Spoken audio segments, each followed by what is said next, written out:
네, 검찰 특수본에서 관련 소식 전해드리겠습니다. 심우정 검찰총장이 오늘 오전 10시 고등검찰청장 그리고 지방검찰청장을 모두 대검의 회의에 참석하라고 소집했습니다. 윤석열 대통령 사건을 어떻게 처리할지 논의하는 자리였습니다. 오전 10시에 시작이 됐고요. 3시간 정도 진행이 되고 마무리됐습니다. 특수본부장인 박세현 서울고검장이 이 회의를 마치고 기자들과 잠깐 만났는데요. 이 자리에서 수사 경과와 증거 관계를 설명했다고 하고요. 그리고 윤석열 대통령 기소 여부나 석방, 불구속 수사 뭐 이런 다양한 의견들이 논의됐다고 설명했습니다. 그리고 이런 논의들을 토대로 심우정 총장이 최종 결정을 내릴 거다라고 설명했습니다. 오늘 회의가 소집된 배경을 권준수 기자가 설명해 주시죠. 네, 오늘 이제 검찰이 회의를 진행하게 된 이유는 이제 윤 대통령의 구속 기소 여부를 결정해야 되기 때문입니다. 우선 검찰은 공수처로부터 지난 23일, 그러니까 사흘 전이죠. 사흘 전에 수사를 마무리한 공수처가 이제 사건을 송부했습니다. 이 사건을 이제 검찰에 넘겨받았는데 당일에 바로 구속기한 연장을 신청했거든요. 이게 왜 그러냐면 검찰이 공수처에 사건을 넘겨줬을 때 열흘씩 수사를 나눠서 진행하기로 했습니다. 이 전제가 이제 체포 기한을 이제 20일, 그러니까 구속 기한을 20일까지 본 건데 이게 이제 연장이 될 경우에 20일입니다. 그런데 서울중앙지방법원이 지난 24일 밤, 그러니까 이제 그저께 밤에 검찰의 신청에 대해서 불허 결정을 내렸는데요. 그러니까 허가하지 않았습니다. 이후 검찰은 어제 새벽에 법원 결정 4시간 만에 다시 또 이제 신청을 했지만 법원은 이 재신청도 불허하면서 검찰 입장에서는 시간이 촉박해진 겁니다. 이제 구속 기간이 끝나가고 있으니 검찰을 회의를 열게 된 건데요. 이 검찰 기한은 오는 27일 자정으로 보고 있습니다.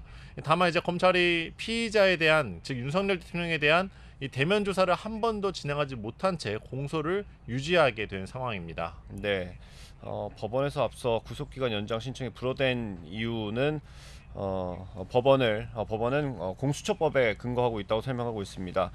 공수처의 경우 직접 수사하고 기소할 수 있는 대상 그리고 그렇지 않은 대상이 나뉩니다. 대통령의 경우에는 수사만 할 수 있고 공수처가 직접 재판에 넘길 수는 없습니다. 법원은 그런 사건의 경우에는 신속하게 기소 여부를 결정하라고만 했을 뿐 추가 수사에 대한 어떤 규정이 없다라고 판단했습니다. 그러니까 구속기간을 늘리면서까지 전면적으로 검찰이 강제 수사를 할 근거나 이유가 없다라고 본 겁니다. 그렇다면 가장 유력하게 검토되는 것, 검찰이 선택할 수 있는 것 중에 하나가 구속기소 아니겠습니까? 맞습니다. 아무래도 이제 공수처가 제대로 수사를 진행하지는 못했지만 이제 검찰 입장에서는 이 구속 기간 안에 기소하지 않으면 이제 윤 대통령을 풀어줘야 합니다. 아까 말씀드린 대로 이 1차 구속 그러니까 기한을 27일 내일까지로 보고 있는데 검찰이 윤 대통령을 이 기간 안에 재판에 넘기지 않으면 이제 석방해야 되고 반대로 이제 재판에 넘길 경우에는 구속된 상태에서 윤 대통령을 이제 재판에 넘기게 되고 또 이제 혐의를 이제 그 과정에서 입증해 나가게 됩니다. 이게 가장 유력한 거는 이제 말씀드린 대로 구속 기소인데 아무래도 이제 불기소 결정을 내리긴 좀 어려울 거라 좀 보고 있는 게 이제 법조계의 시각입니다. 네, 이렇게 조사가 없이도 구속 기소 그러니까 재판에 넘기는 게 가능하다고 보는 이유도 있습니다. 검찰이 그동안 특수본을 꾸려서 이 계엄 사태 수사를 꾸준히 해왔고요. 윤 대통령에게 가장 먼저 소환을 통보한 수사기관이기도 합니다. 사건을 공수처로 넘긴 뒤에도 이첩한 뒤에도 검찰은 김용현 전 국방부 장관을 포함해서 군 사령관들을 구속하고 또 기소까지 했습니다. 검찰 입장에서는 일단 계엄 사태, 내란 혐의에 대한 수사의 큰 그림은 다 그려놨고 우두머리 윤석열 대통령만 사실상 남겨놓은 상황이었습니다. 뭐 앞서 김용현 전 장관 공소장이나 다른 사령관들의 공소장을 보더라도 윤 대통령이 가장 많이 등장하고요. 그만큼 윤 대통령이 중요한 역할을 했다고 검찰은 보고 있는 겁니다. 그렇기 때문에 추가 수사 없이 기소하는 게 뭐 불가능하지는 않은 상황입니다. 그런데도 불구하고 바로 기소했을 때 좀 걱정되는 것들도 있지 않습니까? 맞습니다. 윤 대통령이 공수처 조사에서 그러니까 체포했을 당시에는 딱 한 차례 조사가 이루어졌습니다. 그 자리에서도 이제 묵비권을 행사한 것으로 파악됐는데 이제 계엄 선포 배경에 대해서만 윤 대통령이 주장을 하고 이 검사들 질문에는 전혀 답하지 않은 것으로 확인됐습니다.